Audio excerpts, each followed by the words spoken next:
സംസ്ഥാനത്ത് സ്ത്രീകൾക്കെതിരായ അതിക്രമങ്ങളും സ്ത്രീധന പീഡനങ്ങളും തടയുന്നതിനായി പ്രത്യേക ടാസ്ക് ഫോഴ്സ് രൂപീകരിച്ച് സർക്കാർ ഉത്തരവിറക്കി. ഇന്റലിജൻസ് അസിസ്റ്റന്റ് ഇൻസ്പെക്ടർ ജനറലിന്റെ നേതൃത്വത്തിലായിരിക്കും പുതിയ സംവിധാനം പ്രവർത്തിക്കുക.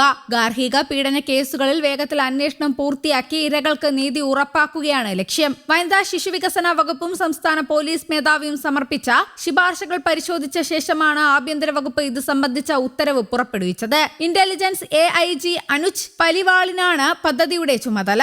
സ്ത്രീധനവുമായി ബന്ധപ്പെട്ട പരാതികളിലും ഗാർഹിക പീഡന കേസുകളിലും സമയബന്ധിതമായ നടപടി ഉറപ്പാക്കാൻ പുതിയ സംവിധാനത്തിലൂടെ സാധിക്കും. ജില്ലാതലത്തിൽ പ്രവർത്തിക്കുന്ന വിവിധ വകുപ്പുകളെ ഏകോപിപ്പിച്ചാണ് സ്പെഷ്യൽ ടാസ്ക് ഫോഴ്സ് പ്രവർത്തിക്കുക.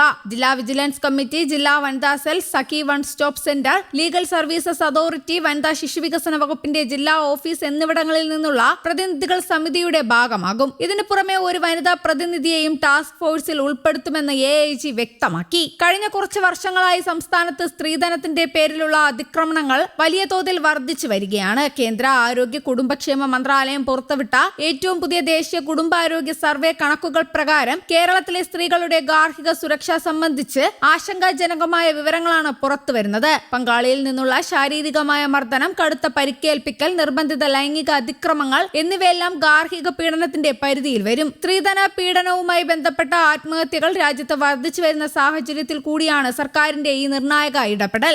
സ്ത്രീധന നിരോധന നിയമം കർശനമായി നടപ്പാക്കുന്നതിനൊപ്പം ബോധവൽക്കരണ പരിപാടികളും ഊർജിതമാക്കാൻ വനിതാ ശിശു വികസന വകുപ്പ് ലക്ഷ്യമിടുന്നുണ്ട്. പരാതി നൽകാൻ മടിക്കുന്ന സ്ത്രീകൾക്ക് ധൈര്യപൂർവ്വം മുന്നോട്ട് വരാൻ പുതിയ സംവിധാനം സഹായകമാകും. സഖി വൺ സ്റ്റോപ്പ് സെന്ററുകൾ വഴി നിയമസഹായവും കൗൺസിലിംഗും ഉറപ്പാക്കാനും ടാസ്ക് ഫോഴ്സ് മുൻകൈയെടുക്കും. പുതിയ ടാസ്ക് ഫോഴ്സ് നിലവിൽ വരുന്നതോടെ ഇത്തരം കേസുകളിൽ പോലീസിന്റെ ഭാഗത്തു നിന്നുള്ള ഇടപെടൽ കൂടുതൽ കാര്യക്ഷമമാകുമെന്നാണ് വിലയിരുത്തൽ.